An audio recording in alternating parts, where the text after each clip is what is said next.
Yes, class 7. So now today I am going to start worksheet 4, that is based on your simple interest. Remember the same concept you have done in class 6 also.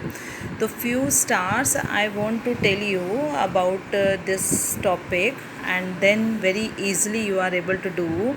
और थोड़ा सा 6 भी आपका recap हो जाएगा कि when time t is given in month, यानी time अगर आपका मंथ्स में है तो हमें टाइम किस में चाहिए, ईयर्स में. तो divide time by 12. And if time T is in weeks, मान लो 10 वीक 7 वीक गिवन है, तो 1 ईयर में हमारे पास 1 ईयर में कितने वीक्स होते हैं, 52 ना. रिमेंबर पढ़ के आए हो आप छोटी क्लासेस में. तो divide time by 52. Why? To convert into year.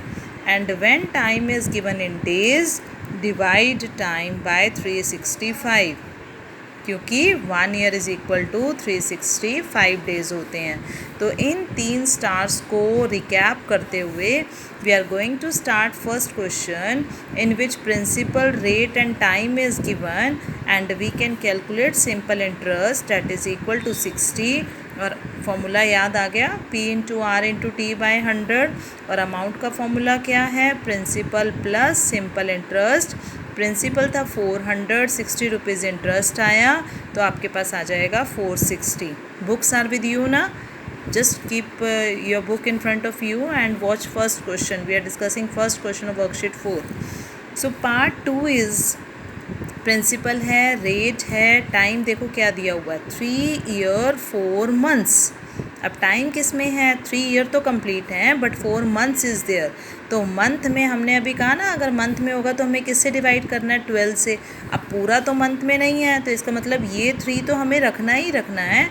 4/12 that is equal to 1/3. 3 is to 1/3 year is equal to 10/3 year.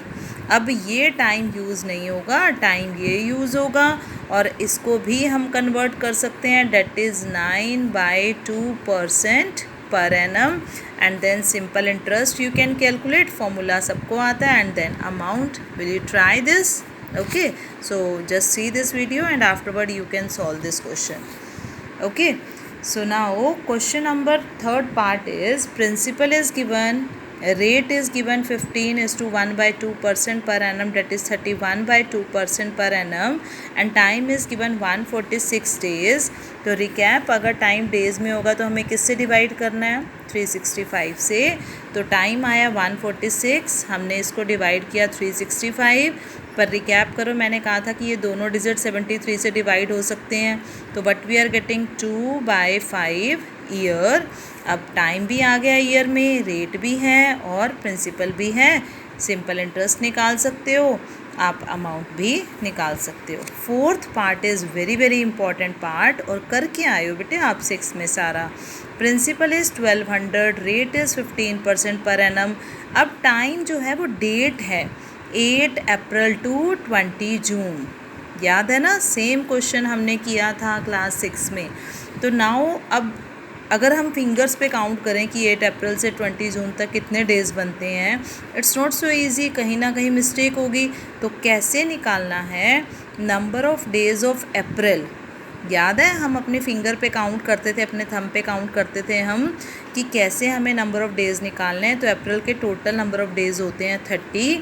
क्योंकि 8 अप्रैल को लिया हमने तो 8 को सब्ट्रैक्ट करेंगे, we are getting 22 days.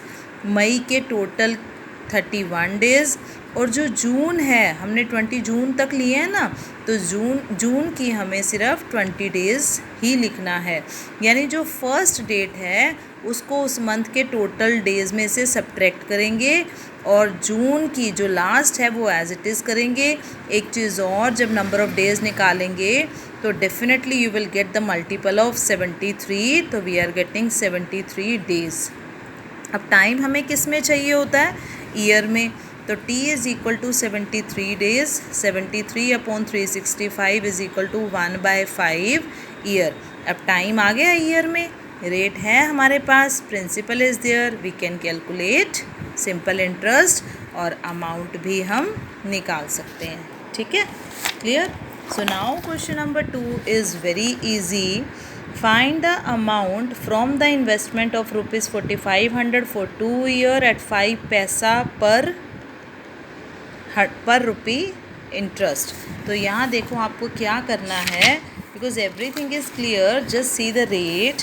Principal is 4500, rate is given 5 पैसा पर रुपी।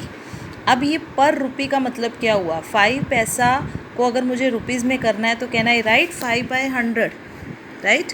तो 5/100 और मुझे क्योंकि परसेंट में लेकर आनी है रेट, तो मल्टीप्लाइड बाय 100%। अब 100 से 100 कैंसिल हो गया, तो ये क्या बन गई 5% per annum. Time is given 2 year. We can calculate simple interest. Amount is we can calculate by adding simple interest into principal. Now in third question, principal is given, rate is given, time is given in months. तो month को हमें year में convert करना आता है। 7/12 year cancel करोगे आपके पास interest आ जाएगा, then you can calculate amount. Question number 4 observe करो। It is given Rahul deposit ₹7,000 at 7% per annum for 4.5 year. अब ये एक क्वेश्चन है, आप केसेस में डिवाइड करोगे, ऊपर लिखोगे राहुल, उसका प्रिंसिपल है, रेट है और टाइम है, और दूसरे केस में आप लिखोगे रोहन का भी प्रिंसिपल 7,000 है, रेट उसकी अलग है 6%, टाइम भी उसका अलग है 5 year. Who will get more interest and what amount will each get? Okay, so now see question number 4. Two cases are there. Rahul principal, rate or time is there. We can calculate simple interest and then we can calculate amount also. Similarly Rohan का भी given है, principal, rate and time is given. Simple interest we can calculate and then amount also we will get.